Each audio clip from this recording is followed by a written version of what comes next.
All right, Dieter and Hutch, 10 feet tall and as strong as an ox, live on a Thursday. Jake, I'll just lay it on you here. I've been looking for anything at all to find remarkable about the Carolina Panthers, and buddy, didn't find anything. I was doing the same thing. I was looking, all right, Bryce Young just threw for, I think, a career high last It was week. like 450 yards. It was, They're 6-5. Maybe there's something. I think the only remarkable thing might be like Ted McMillan, he's who's good. doing some cool stuff. Yeah. But it's not like he's not doing it at a level where I'm even like, oh my God, like this No. is a top 10 guy for sure in the league. It's good. I'm He impressed. hasn't even been the best rookie receiver in the NFL this year. That's Emeka Ibuka, who hasn't Right. played in a couple weeks. So it's like, yeah. Now, again, are we in a situation where you can make the argument that Carolina's building towards something? Sure. They had a long way to go, and they are better this year, unquestionably. They've had a Yeah. last place schedule for a couple of years, didn't mean squat. So, is Bryce Young the guy? Probably not.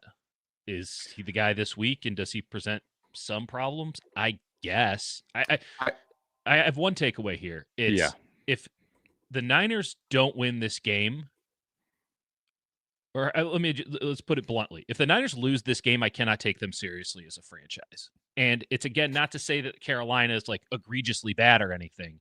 It's just that so much of the Niners' success has been around putting together really good game plans and taking advantage of opportunities and kind of being plucky.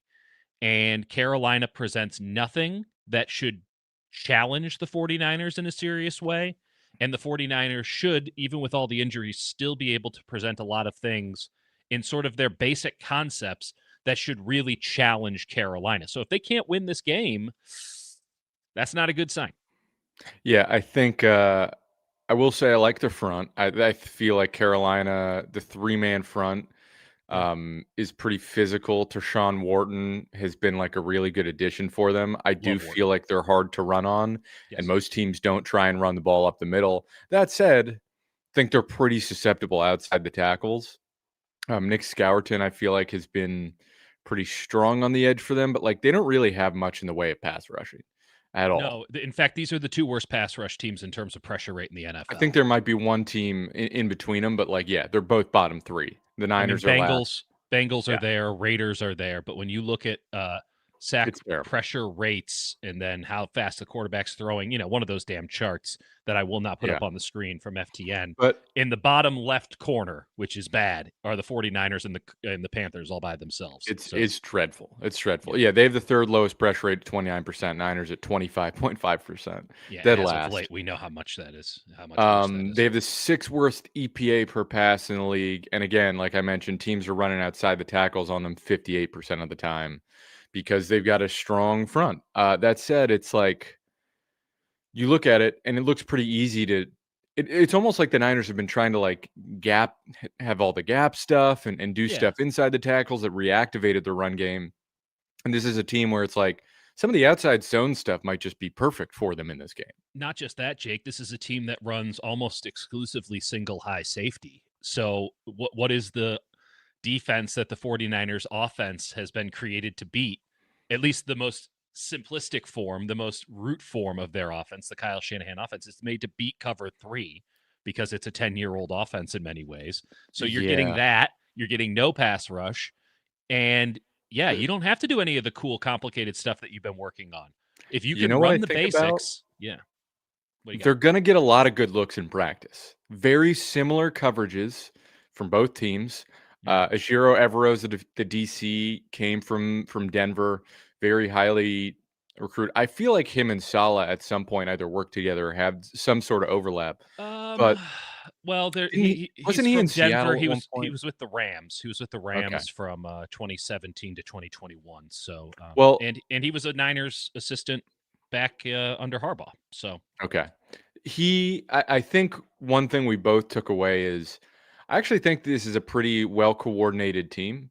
Like, I think mhm. both coaches are doing pretty good jobs, but I think you put it well. They're squeezing a lot. out of what they got. Yes. And I don't think they have much. I think I look at that defense. Christian Roseboom is a pretty mad linebacker. I think he's a decent tackler. Yeah, he was man with the Rams. And then there's Claudin Cherylus, who I thought was downright terrible. I think his depth on his drops was awful. He was giving up a lot of easy yardage. Yeah, there was not a lot that impressed me. I mean, No. I think that front can be tough.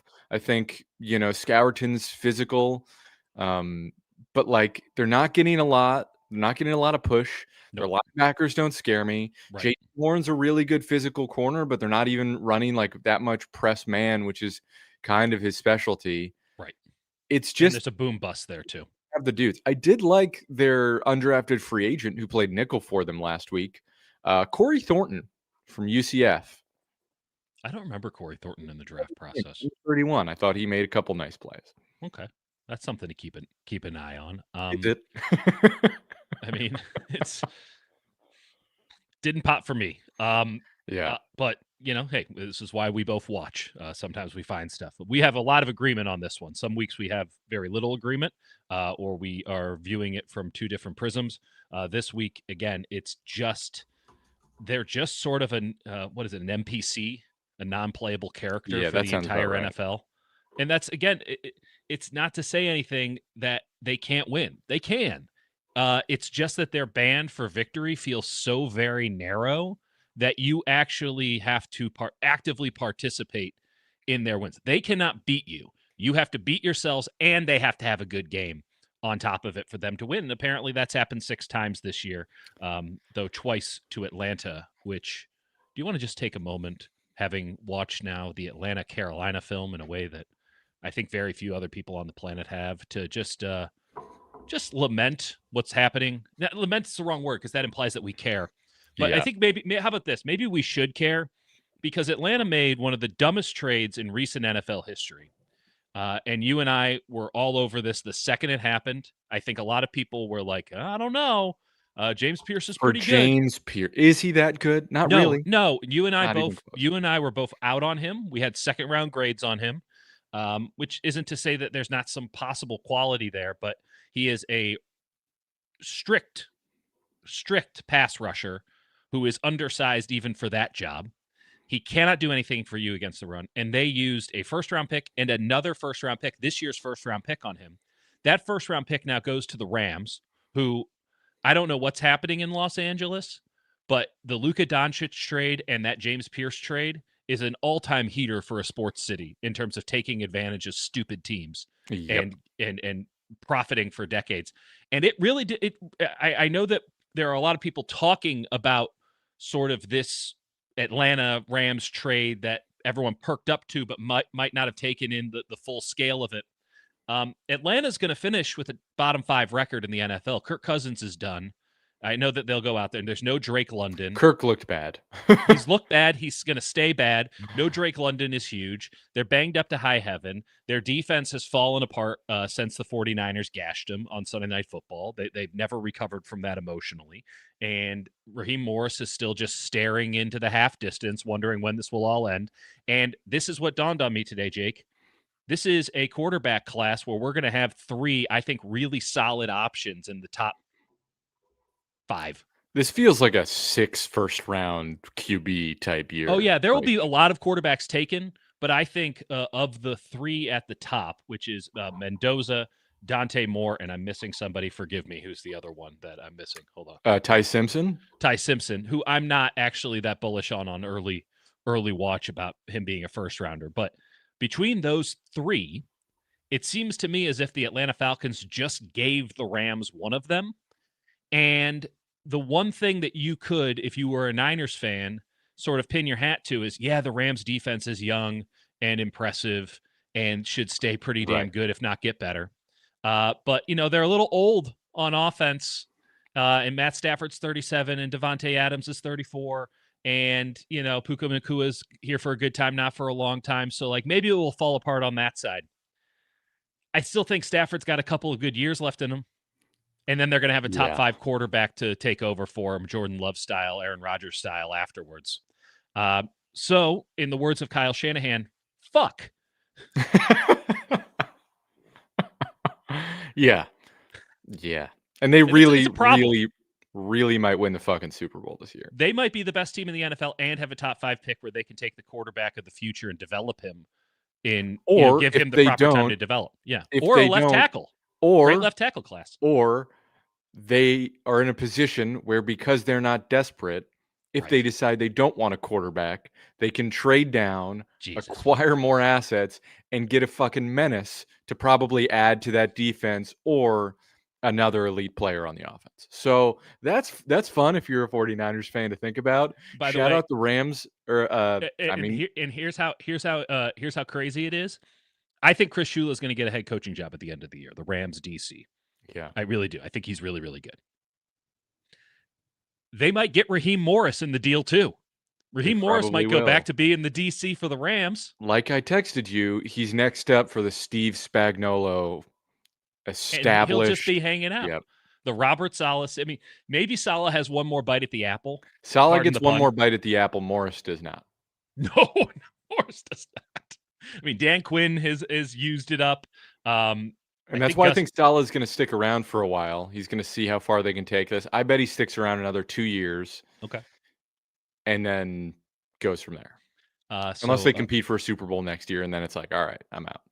Then I'll cash in one last time the Vic Fangio path. But geez Louise, I mean, it's one thing when you see the Seahawks building up and turning into something, and we'll see what happens with Kubiak there and if they can keep that going. That is always the challenge with a defensive-minded head coach is, of course, I just can't believe it's hard to even think about that Falcons trade. I know we're supposed to be talking about the Panthers. No, it's good. It's good.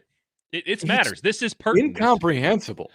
We're talking NFC South, and Carolina can't ever get it out of second gear, ever. They'll never do it. It won't happen, not with Dave Tepper as their owner.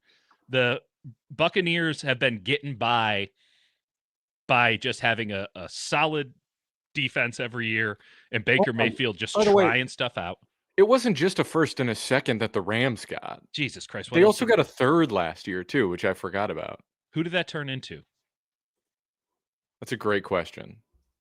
So we'll look that up. But this is a real issue for the 49ers moving forward. Has nothing really to do with anything. It just kind of dawned on me today that the one thing that I think every person who's 49ers adjacent could kind of bank on, or at least was counting on, was, well, Matt Stafford's not going to play forever because we didn't even know if he was going to play this year. And that might just not be a problem for the Rams moving forward. They'll still have to make the right pick. I think they got Josiah Stewart with that pick. Yeah, I think it was Josiah Stewart. Who's like probably going to be Byron Young in 2 years. I loved Josiah Stewart in the draft. I really did. I thought that he had so much pop. I think he's playing actually pretty well for him. Out of position, I would argue.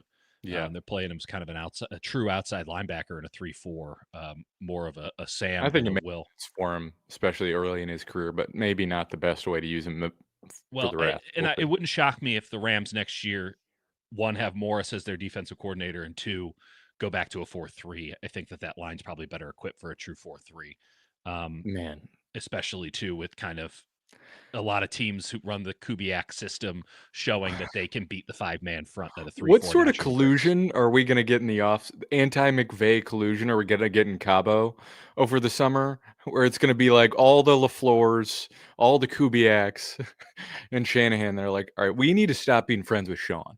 Yeah, I mean, I made the joke to you early this week when the Niners signed Matt Gay to their practice squad that the Commanders and the 49ers are in fact one singular team. Like it's the wartime Steagles, and they're one team that's combined, and they get a total of 18 wins a year, and they have to split them, and they have to split from the same pool of players, and they just go back and forth. It's like the AI trade right now. It's very circular. Everything's very incestual. They need to get more teams in on this to take down the Rams. The Seahawks are kind of their own thing. That's the third party. That's the Fangio. There's the Fangio clique. I don't read any fantasy. Maybe I should bring my wife into this. She reads those fantasy books and stuff, but maybe this is like something where we need to get the clans going, where you have, one clan is the McVay group, the other clan is the Shanahan group, and then there's the Fangio group over here, and kind of can break down the entire NFL, specifically the NFC, into those three clans, and they really need to gang up to take down McVay at the top here, because even though I'm still picking the Seahawks to win the division and to win the NFC, this Rams thing's a real issue. It's a real issue. I can't like. I guess the Rams could have a dud. I'm just trying to think, like, besides the Seattle's defense, like, there's not a lot of options to stop the Rams. No. Or Thursday night, Father Time can beat you, both in the fact that these guys are getting older. Which, again, your only hope is Stafford's back blows out. That's correct. And they might have his replacement in-house. And they'll just give him an epidural, and he'll be fine. He's, you know what? Say what you will. I mean, we knew this because of how he played in Detroit. And I think that this was maybe viewed more as a problem than a positive. And I suppose that it's both at the same time. But yeah, I mean, the beating that he took in Detroit for years, that he might be the toughest son of a bitch in football. Like Christian McCaffrey, George Kittle, there's a lot of, I mean, obviously we could go on for hours about all the tough sons of bitches in football, just ruthless. He has to be like number one on the list of tough quarterbacks. He's up there. He's awesome. I mean, I remember, didn't he like break his, there's that one play in Detroit where he like broke a pinky or like dislocated his shoulder, ran up to the line, and then ran a fake spike and dove over the goal line. Yeah. And then got his shoulder popped back in on the sidelines. Tough dude. Shanahan, I mean, you can see it anytime that's brought up. He's still so angry, and rightfully so, about the Stafford deal. I was in a very fortunate position sourcing wise on that story, and I'm still a little bit bitter that I never got enough credit for the play-by-play of that, but that's okay. Neither here nor there. I don't quite understand how the outside world doesn't understand, and this is effectively on me and everybody else. Like Kyle Shanahan, much like he operated, and we all take this part for granted, operated for an entire year on the premise that Kirk Cousins was coming. He was operating with that same level of certainty towards Matt Stafford in the months preceding that thing going down. And this is, in effect, Kyle Shanahan was engaged to Matt Stafford. Their wedding day was set, and the night before the wedding, she ran off with his best man. That's effectively what happened. I don't know if there's a movie that's been made or a book that's been made of that sort. Certainly not an outlandish thing. If there isn't, I'm leaving this podcast and I'm going to go write romance novels full time. You should. I'd be terrible at it, actually, frankly. But ask my wife. Romance, not for me. I show my love in other ways. That's beautiful. I take care of people. You know, so some people are about touch. Some people are about speaking. No. I talk football and I cook. Regardless, that's what happened. And Kyle's still very bitter about it. And he was so bitter about it, he decided to go do the thing that most people who are scorned by lovers do, which is go take it out on the marketplace and kind of soil one's wild oats. And he traded 3 first-round picks for Trey Lance. So soil one's wild oats is pretty good. Is that the saying? No, it's so, but he did soil those. Well, those oats are soiled. They are. You have to soak the oats, right? No, okay, sure. So that where was do you good. Want to go from here? That was good. I guess I'll talk about what I like about the Panthers.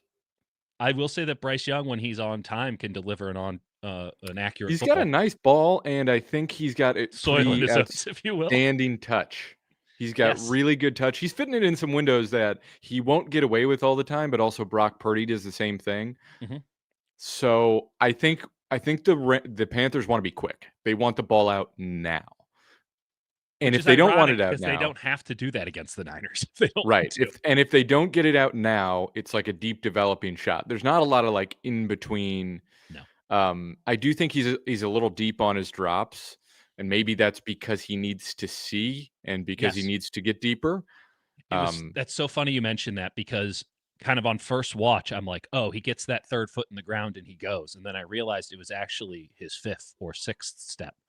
And he was running, they're running bang 8s, which should be a 3-step drop, but to 4 or 5. You can see him trying to look over the line at times where he's like getting on his tippy toes almost. Yeah. He's so small. Like, I cannot express to you how. No, it's bad. It's bad. At least Kyler's like wide.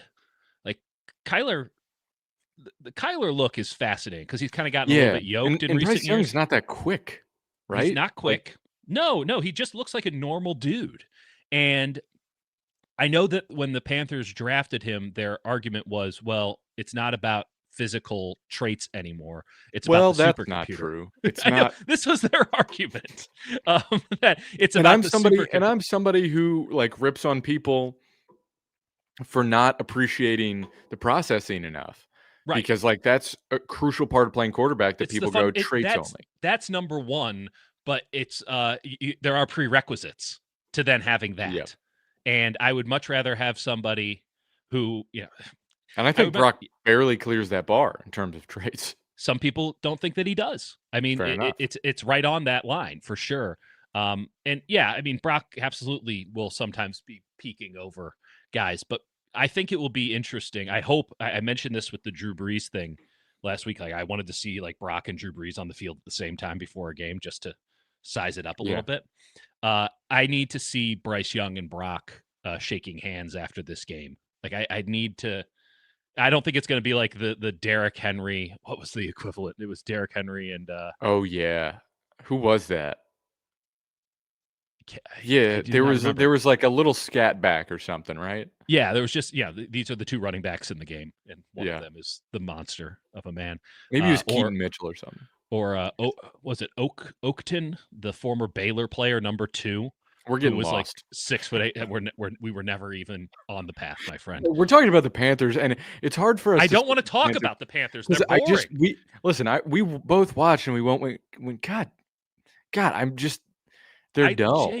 Jake, after about 10 minutes, I'm like, I need to find some interesting tidbit, right? Like, this is Yeah. my columnist brain. You watch a game, it is totally forgettable, and you're like, I need a number. I need a tidbit. There needs to be something that made these 3 hours of my life worthwhile. And I have nothing. I have nothing besides I think Jalen Coker's pretty good. That's it. Okay.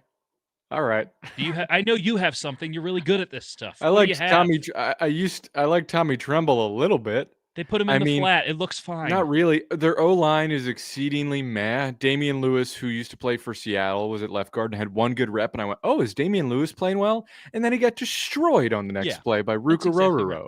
So, Who's not destroying people? I'll have to take an L on Luca Rowe. Anyone who goes to the Falcons, I'm just taking an L on. I look forward to when Drake yeah. London has a 2,000 The receiving yard season for another team. the only thing that I'll say is, like, I think, again, the other linebacker, Claudin Cherilis, formerly from the Jets, I think. They picked him up on waivers from the Jets, if I'm correct. His depth is terrible. I think George Kittle could go for like $1.50 in this game. What did you see in the run game? Comments Benali asking about Rico Dowdle, who I believe in the course of 2.5 games overtook every other Panthers running back. But then I didn't see like a lot of him last game at all. No, and you they were using like all 3 running backs, and I was like, I watched a little bit of that Packers game, not enough to maybe put together a report on it or anything, but having watched a little bit of it on all 22, the Panthers didn't even do anything interesting in that game. Yeah, it was just he's a physical runner. No, he's a good. That's fine. And I do want to be clear about this. Everything they do is just fine. It's fine. Their best is fine, and their worst is like, well, I've seen worse. And most of the things are between the 50th and 25th percentile, just everything. Right. And it's just forgettable. If they weren't an NFL team, they'd be the Columbus Blue Jackets. And the argument exist. The argument for them would be, okay, they're actually a pretty well-coordinated operation. There's a lot of mirrored routes on offense to make things simple. Right. For their quarterback who can't see very well, but then I'm not sure it's for the quarterback. I think it's for the receivers. Okay, well, yeah, because they're all young and don't totally know the plays.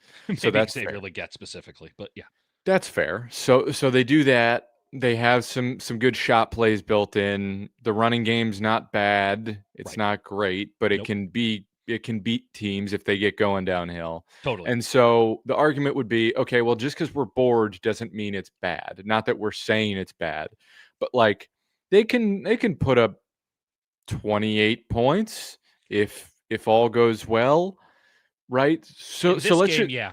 In this game, yeah, yeah. so let's just say they can put up 28 points, and if the Niners, get out over their skis a little bit and don't reel it in, they could turn the ball over a few times.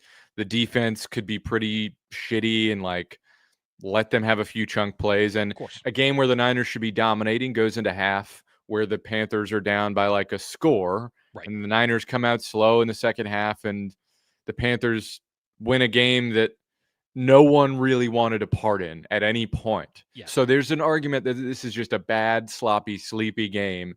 The Panthers go, "Oh, I guess we won." And the Niners go, "What? Oh, I forgot we Man. had a game today." So Right. that's the argument. I think I don't have any real reason to pick the Panthers over the Niners besides the Niners sort of falling asleep at the wheel and the Panthers just not making a lot of mistakes. I just don't get the sense at all with this Niners team that they're falling asleep at the wheel. I feel like maybe their urgency is even a little bit too high going into this game. They're feeling pressure. This is what happens when you are in third place and you don't have any room for error. And you know that, say what you will about the Colts, the Bears, and the Seahawks, like this is the part where you have to make hay, and you have a short week. And just if the Niners knew what was good for them, and I really do think that they know. Now, if they can execute it, we'll find out. They would just knock this thing out ASAP, and they would turn it into that Right. Rams game against the Saints. And they would find, I think there are ways, pretty easy, obvious ways that I can deduce, that you can deduce, that the comment section can deduce, that throws Carolina into a state of disarray. A simple one, and we talked about this a little bit on Sunday. Don't worry about sacking Bryce Young. He'll get sacked on his own by just not getting separation, timing being off, whatever. Just get your hands up in the goddamn air. Just don't try to sack him. Try to bat down passes, because even in his best game as a professional, there were like 5 interceptable passes, a couple on batted balls, a couple on, strip sacky things, a couple where he floats because he has to get it physically over the line. He cannot throw line drives unless windows are totally clear. I say blitz him, and don't blitz him with the intent of bringing him down, though you can. It's not like he's squirrely and is going to escape the pocket and make something else more than once or twice a game. Just throw your hands up, and he might put it right into your gloves. Yeah, and I was saying I think there's going to be some times where you can disguise the safeties, some post snap rotation, and you're going to have a chance to like drive on a ball and pick one off. Yeah. Because there's a lot of like, all right, well, I guess there's a blitz coming. I'm going to take it, but he can't really see. Right. And so if a safety like rotates or drops out, I think the peeling defensive end blitzes that they run where they drop someone into coverage, they can get a little tricky and confuse him. And I think if he doesn't trust what he sees, it's a real problem. Can I get into some predictions? Because you just reminded me of one of my predictions. Cool. Number 1, Alfred Collins, 2 pass breakups at the line. Yeah.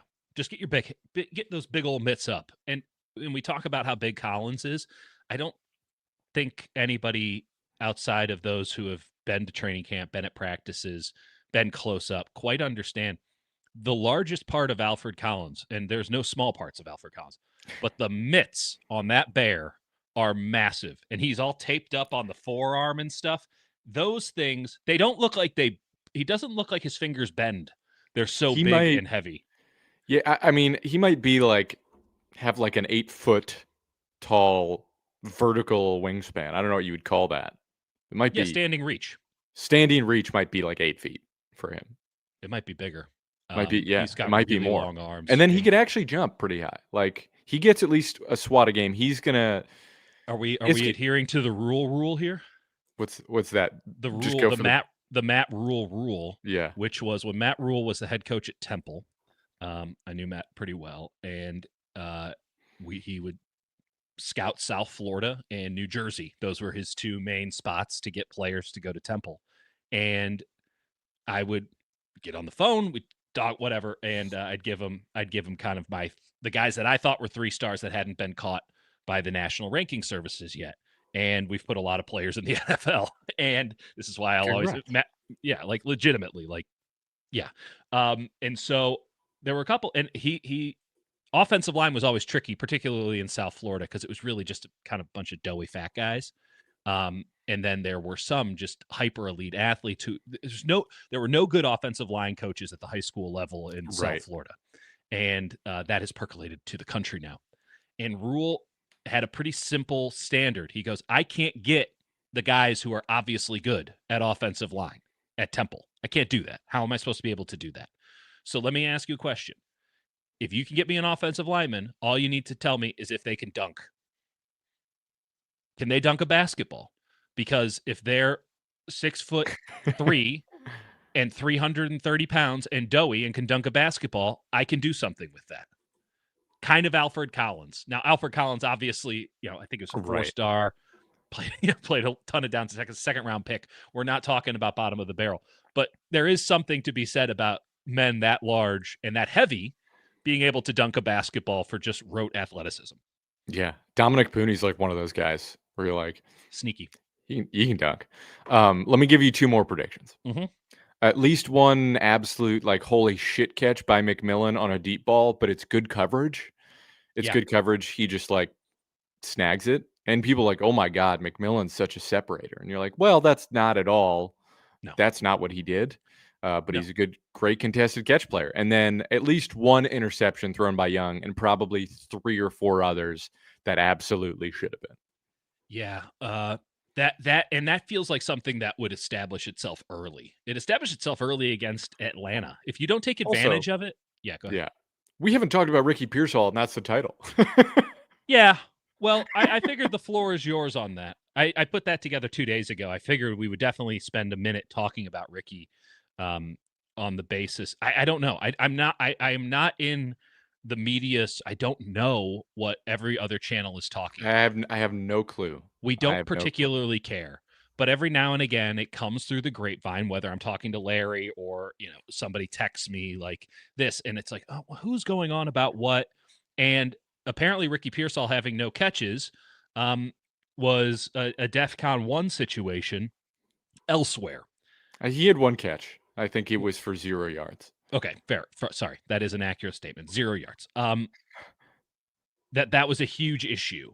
And much like I can't believe that we're still having the Jimmy Garoppolo, in this case, proxy Mac Jones versus Brock Purdy conversation again, I can't believe that we're going to do the Ricky Pearsall thing again. Like, did we not learn our lessons? Did we not figure out that Ricky Pearsall doesn't have to get the ball to have a good game? Like, we all want the output, but that doesn't mean he's not doing his job. Right. Yeah, it's sorry, I was laughing because I saw Dom Capers on the Panthers staff, and that Dom, you're not getting away with the hair, buddy. It's outstanding. So on Pearsall, just briefly because it's the title, he looked great. I covered it in the Hutch Report. I literally every single snap I broke down, I graded. He looked fantastic. Now, someone asked me, is he a plus blocker? No, but he does try, and he is fast, and he like gets to his spot and gets in front of people a decent amount of times. I would say he's not a negative blocker, but he's not a plus blocker. He is miles behind Brandon Ayuk and miles ahead of Kendrick Bourne, that's basically the spectrum of blockers, right? Which is he's the Carolina Panthers of blockers. Yeah, totally fine. Definitely an area I would expect him to gain more weight and get a lot better at going into year 3 is what I would expect. But I don't know that he'll ever be an elite blocker. But in terms of beating man coverage, he was whooping the Cardinals. Granted, they had some iffy corners, but Will Johnson's not out there. He was whooping him. I mean, he did beat Max Melton a few times. Max Melton's like a decent young corner-ish. I don't know. He was cooking him. Max Melton works if you have Will Johnson on the other side. I would rather see some reps against J.C. Horn. But the point is, like, you're looking for him to be able to beat man coverage and get off the line and break off the top routes. Look great. So what are we talking about? It will be fine. It's going to be fine. I promise you it's going to be okay. Will he go off in this game? I don't know. But the fact is that the opportunities are there. And if there's one thing that people want to go, is Kyle a good coach, this or that? I'll tell you this. There's not a single respectable person on the planet who doesn't think that Kyle can't put together a game plan. And if you see a guy just absolutely kicking ass on man-to-man routes repeatedly, that's probably going to be something that you try to take advantage of the next week. Didn't work Yep. out this week. Doesn't always go. It's basketball. You get a bunch of open shots, keep taking them. And Yeah, it's like people forget. It's like because the ball has to go somewhere. So it went to Kittle. there is but one ball. Yeah. It went to McCaffrey. Yep. And there were a couple times it was going to go to Pearsall. And there's one that was a guaranteed touchdown that Ben Barch got whooped by Walter Nolan, who was fucking ridiculously dominant. I also gave him a grade. Yeah. You keep complaining about how taxing all this charting is, and then you're like, I'm going to do Walter Nolan. I'm sorry. Next. Because I watched and I was like, it feels like every play. Walter Nolan had 23 defensive snaps and won on like 80% of them. Yeah. Like not like, oh, decent little rep. Like, oh no. And the Niners offensive line played well. Yeah, they played pretty well, except for him, where it's like I saw one rep where Walter Nolan was like talking to Trent. Trent's like, you can play.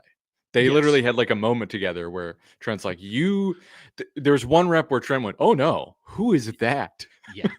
Yeah. Which again, we knew coming out of Ole Miss. It's why you and I were higher on Walter Nolan than anybody in the Niners space, anybody that I saw in sort of the draft media space, but we were not even as close to as high as some teams that I know were on and Walter Nolan. Part of that is like the off-field stuff. Like I don't know exactly what that was, and there were like real concerns and potential red flags. And so you go, I don't know what to make of this. So Ole Miss is a weird dynamic. I mean, I'm not saying like that Walter Nolan Bowl and like phoned it in one day, and you're like, what's this guy's deal? It was a motor issue. It's a motor issue. It's an entitlement issue. It's a legitimate size issue, and then how that pertains to injuries, because he was sort of always banged up a little bit. But I don't think the Niners can complain about that when you draft Michael Williams. Yeah. I will also say, in a really good system where there's Calais Campbell and Dalvin Tomlinson, who were just huge veteran defensive tackles, talk about to like lead him and who need to be accounted for. Yeah. Where that helps you get some advantageous reps, especially when there's not a lot of tape on you. So like for him to dominate in that situation makes sense. I'm not saying saying that it should be discounted. No, it was a great pick by them because schematically it was perfect. It was perfect in need. It was everything. Yeah. He showed up too late for them to ever actualize, and maybe they wouldn't have actualized. So I look forward to him on his next team, but he's really, really good, and we've known that. Just as Michael is really, really good, and we saw that. And we've gotten some guys wrong. I had Shedeur Sanders with the first-round grade. That's not right. That was wrong.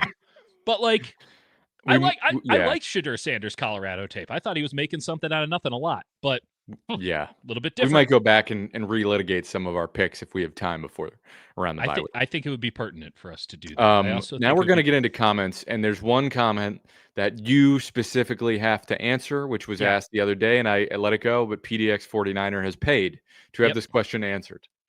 He asks, does Dieter think Kyler is a tiny pansexual imp? I need to know. No more dodging the question. I can't speak to the pansexuality. He certainly is impish, unquestionably impish. I will say that I think Kyler Murray, it is, you keep cutting to him on the sideline. And do you know? This is going to be an old reference that only you know? No, it's going to be something that could absolutely, I'll be honest. He kind of looks like an actual little person. Do you know the comedian Brad Williams? He's a little person. No. He's a little person. He does jokes. He popped up every now and again. I'll watch some stand up on YouTube, and he popped up. He's pretty good. Most of his jokes are not about being a little person, though kind of impossible for him to do larger social commentary without noting that he's a little person.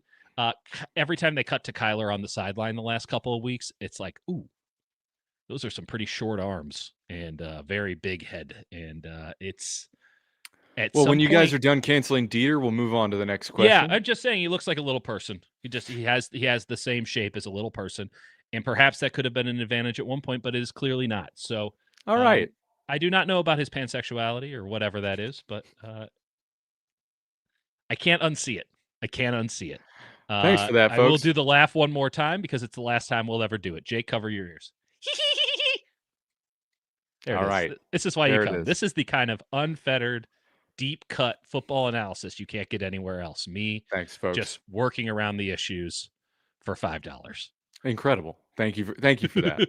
That's what people pay for. Can we talk actual football and not my Yeah. weird thoughts? Here's another question also from PDX9. A better question. Agree or disagree? People I'm just saying you underestimate. can toss him.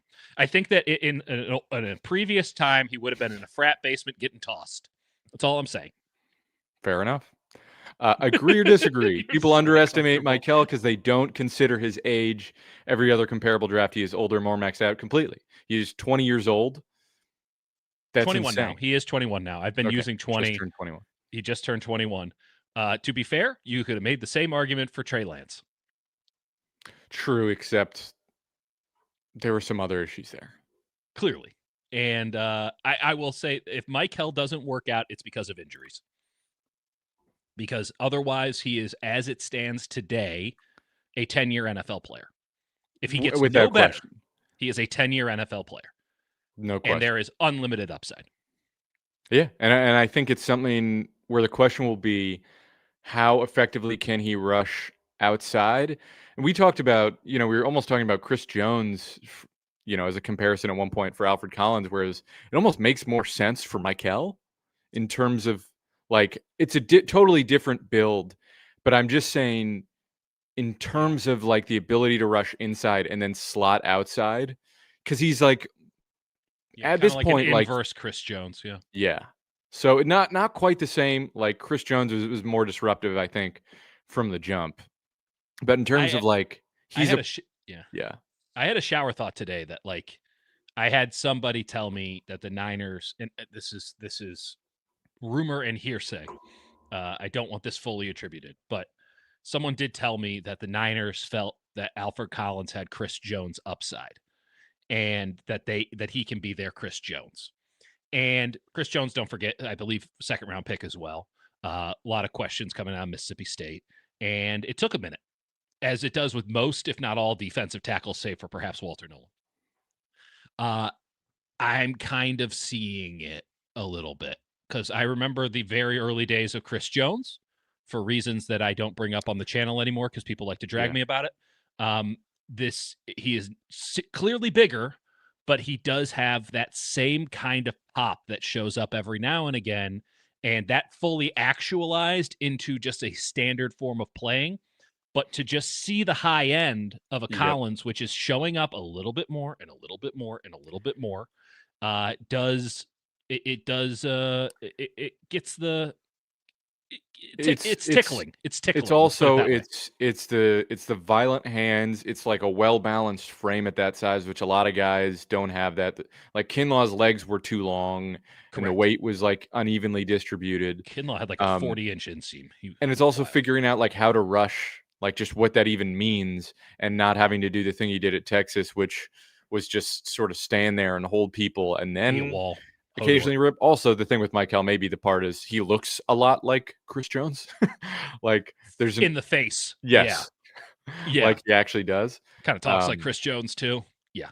But this could be like health, depending. Health permitting, coach permitting, because be such a sick front. Well, even without adding. And I told you that. As much as the Nolan thing does feel a little bit like the one who got away, even though they were never going to take Nolan over Mikel, and they shouldn't have at 11. They felt like they were going to get Nolan at 11 because no one would take Banks over Mikel Williams.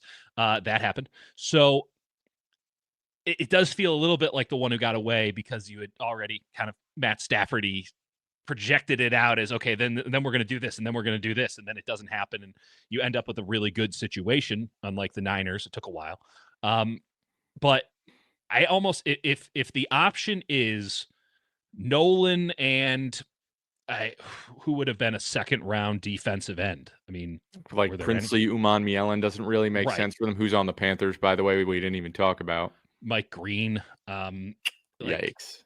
right, like, so along those lines, like, would you have rather had Nolan and then second-round defensive end, none of which we can even think of off the top of our heads, which is a pretty clear sign, or would you rather have? Shamar Stewart. Yeah. Well, see a second round grade. And then, or would you rather have Collins and Michael? And I just don't even think it's a question. The upside is so high there for Collins, and second round at a position which is inherently boom or bust. You just take the boom. Yeah. And tricky, You dangerous. could have made an argument for like Scourton, who like has a similar sort of edge setting physicality. I liked Scourton a lot. He wasn't getting. Did he? He got to the second round, did he not? I think so. Yeah, that didn't make sense to me. I had a very early first round grade on him. I really liked him. So yeah, listen, we got a lot of time to talk about the next slate of drafts. I do think that the Niners, at least with that 1-2, could hold their head up high. Yeah. Round 3 and on, I don't know. Who knows? A couple questions before we get out of here. Benali, if Stafford went down realistically, how many games do we think McVay can win with Jimmy with that team? If there's, what do they have, 6 games left? Yeah, presumably. Probably win half of them? No. Yeah, 2 2 and 4. 2 and 4. I mean, I don't think that we're giving Matt Stafford enough MVP love right now. I think that's fair. I think that, in fact, if I had to place a vote right now, he'd be my MVP. Who would you have? Who would be your NFL MVP right now, Jake? Sorry, it's funny. It's funny for someone to come back late to the channel and be like, "How long are they gonna fawn over the Rams?" And then it's Dieter being like, "I'm picking Matt Stafford for MVP." Yeah, I mean, sorry, we're gonna talk about the team's number one rival, and it's gonna be great when this guy finds his comment later in the channel. Yeah. Yeah. Heaven forbid we talk about their direct rivals and I know it's tough for me in the abstract. But I think Stafford would definitely be up there. Drake May was in the conversation, but I think Stafford's doing more. I'm still not fully sold on that Patriots operation. Jonathan Taylor is fair, but for me, that's more of like, I mean, it's not more of a reflection, but like the O-line is doing an incredible job. So they're starting to get got a little bit, I've noticed in recent weeks. It doesn't mean I think much the Colts are make him crashing down, but we'll see.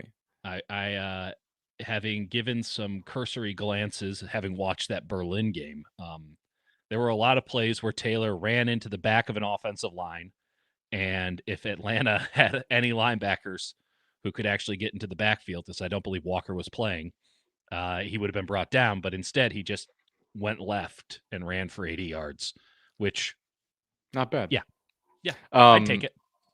Also, another stat. Apparently, the Panthers have never lost when they've won the coin toss this season. Ever? I'm not going to verify that stat, but that's what Benali said. They should have Fred go out there and do the coin toss just to get the crowd. Someone asked a really important question that I think we can let Dieter go. Well, do we not want to cap it with Sharks talk? Okay, we can cap it with Sharks talk. I don't know how many more Niners questions we actually have to answer. Well, I appreciate you going through them. What else do we have? Yeah, I think we can close with Sharks talk. Let's close with Sharks talk. Okay, I don't think y'all quite understand what's happening here. Macklin Celebrini it's not just him. I want to talk about Macklin, but it's not just him. It is happening right now. Okay, and the only fair corollary I can make is I moved to the Bay in November of 2014. Okay, I moved to Oakland. I didn't know anybody. I'm working at KMBR. I have the opportunity to write about whatever I want. At the time, the Warriors were on KMBR. The Niners season was really kind of going nowhere, save for Harbaugh getting fired, and the Giants had just won the World Series, but I showed up late for that, so there wasn't a lot for me to do, and we have to get this website up and running. And I'm going to be a columnist at the website that I built, and it's like, okay, right. So I just start going to Warriors games. It's 2 train stops away on Bart. Yeah. wrote about 2,000 plus stories for that website, and none of them have my name on them anymore, and you can't find same. Cool. Thanks, Awesome. folks. 10 out of 10. Yeah. So, yeah. We don't have enough time, and I don't have the financial flexibility to say what I want to say out loud. So I start going to Warriors games, and I remember the Warriors were absolutely considered at that time, November 2014, just this third place team on that KMBR's 3-team roster. And frankly, the Sharks were so good, they were oftentimes relegated beneath the Sharks. There were also the Raiders in town. The A's existed and were pretty good at the time. The Warriors were just considered fun and plucky. And yes, Steph Curry does some cool stuff, but they're never, ever going to do anything. And I came in not having I covered the Heat a little bit, but I was mostly football in South Florida and hockey.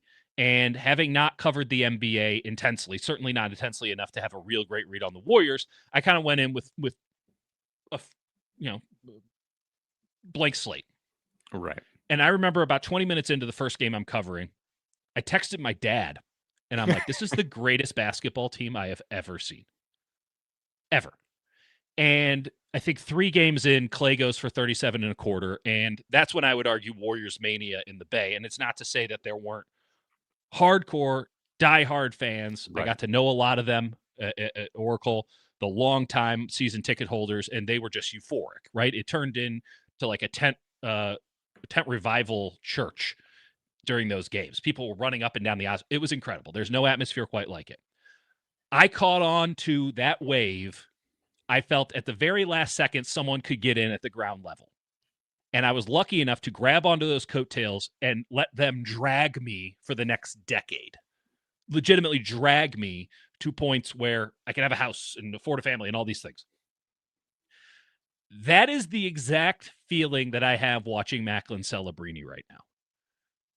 And so I might end up looking like a complete asshole on this one, but I am grabbing onto the Sharks' coattails in a bid for self-preservation, and I'm going to be dragged as far as that will take it. What is happening with that team right now is fundamentally special.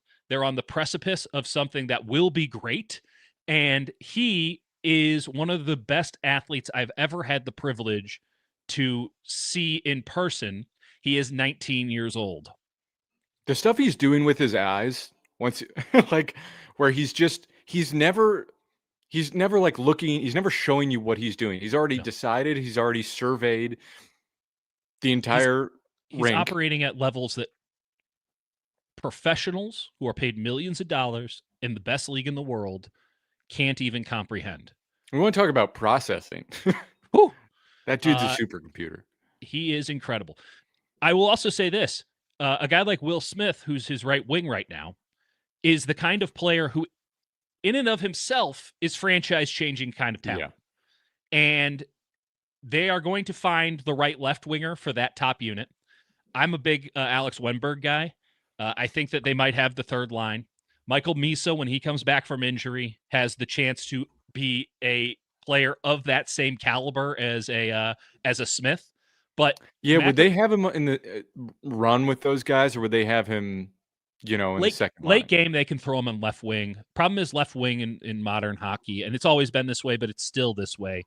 You can get away with having a smaller right wing, but on the forecheck, you need to have somebody with some heft just to get into the corners and the boards. That's just kind of a non-negotiable anymore. Either that or you have to be unbelievable. And Misa's just not built like that. Misa's a second-line center for this team. He'd be a first-line center for any other team in hockey that's in the stage that the Sharks are in, and they'd be building every promotional vehicle and every season ticket, package would be built around Michael Misa and Will Smith. He's 18, by the way. And they have those two guys, and then they also have the next Sidney Crosby.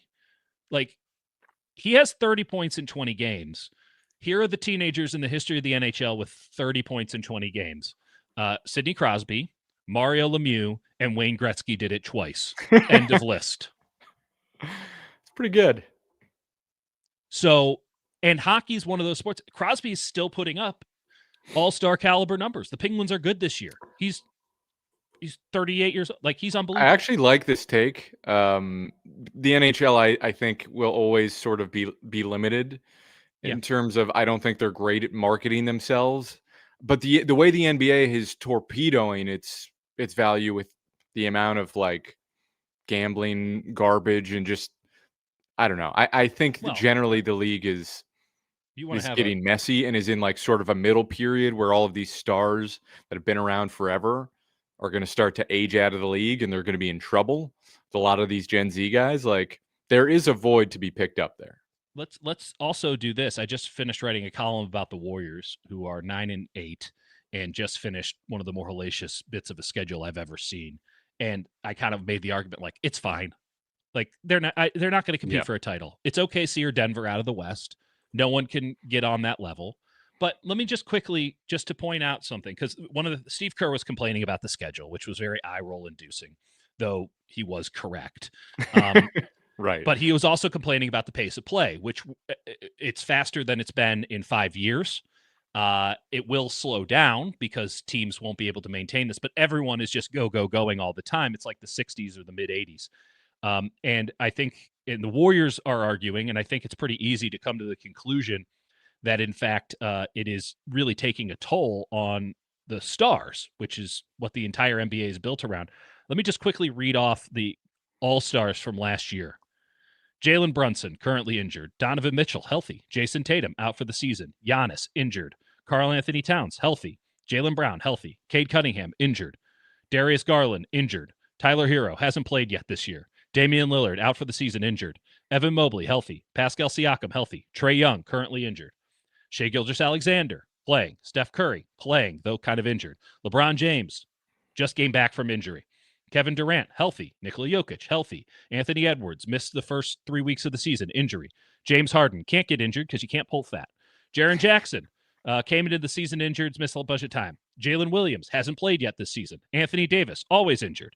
Alfred Sengun, not injured, awesome. Victor Wembanyama, injured. Kyrie Irving, hasn't played yet this season. Those were your all-stars. So hockey is the beauty of hockey is that it has a lot of the physicality that we crave from football, but it also has more overt displays of athleticism if you understand how difficult it is to ice skate. And I'm not good at it. I used to piss off my hockey friends. I was like, dude, I'd be sick at hockey if I could skate. And it really does, I think, require an in-person viewing to understand just how preposterous some of this stuff. Also, one of the most fun, like I've gone to a lot of NBA games that suck. Like, yeah, they lull. Suck. They can lull. So can hockey. They are built. I know, but like, there's like, I don't know. There's a level of it's sort of like soccer where the game is constantly flowing in a way that like the NBA has so many timeouts and can be so disjointed. It's really so this is a specific thing, and I know that we're way off the rails, but we're ending with Sharks, and you could have turned it off at any point. We appreciate you hanging around if you have. Some of you have, in fact. But it's really difficult to take notes during a hockey game. So football, it's super easy. I can write down literally every play and 2 or 3 thoughts on every play in between plays. Basketball, you view it in spurts. I mean, the entire first half doesn't matter anyway, so. Kinda, yeah. So you don't have to take that many notes, but like late in a game, like you can do these spurts and everything's about runs, and it's like, oh, that was an 11-2 run. And, you're like, oh, Gary Payton like just saved them like 8 points with a steal and it's a decent amount of rotation and stuff in terms of player substitution. So again, as you noted, there's so many timeouts, and they're long timeouts, long commercial breaks and stuff. Hockey, I take notes by hand, and I try to have 20, 30 plays that I can pull back from when I'm writing a column, so that maybe I need 1 or 2, but I at least have them, and it's sort of written out, and I can pull back to it, and my memory's still good enough, luckily, where I can do it. It's so hard to write down anything watching a hockey game. It's really like, then he took it to I used to cover some D3 hockey. I know, man. Yeah. It's, I will say this. Sam Dickinson, the defenseman for the Sharks, has a chance to be really special. I had it down perfectly in Muhammadulin, 84, the defenseman, stay-at-home defenseman, I think has a chance to be really good as well. And then Yaroslav Askarov, the goalie, is as good as any goalie in the NHL right now. And the Sharks are going to legitimately push for a playoff spot so long as they stay relatively healthy and mainly 71 stays on his 2 feet this year. They're going to win the Stanley Cup before the end of the decade. I think that's an incredibly fair prediction. Get on the bandwagon now. Should we make a 49ers prediction? I think we absolutely should. For the two of you who stayed watching, we still got a $1.28, but we lost. We lost a few. We lost a few, my friend. Understandable. I'll go first. I predict the 49ers will win this game 37-24. 26-19 49ers. I think that there's some fuck around in this game. Sure. Yeah. Going to the Sharks game tonight. I love that. Wish I could go with you. Really do. Well, all right, folks. Thank you for sticking around. Go subscribe to the Hutch Report. Again, I've got some real good stuff. I've got some real good stuff. Jake is cooking right now. Jake is a man who knows that he's going to be out of the country. So he is trying to cover his ass. That's right. All right, folks. We will talk to you Monday. After Monday Night Football. Looking forward to it. Which I realize I might be there for, and you won't be. Weird. Talk to you. Strange one. All right, folks. See ya.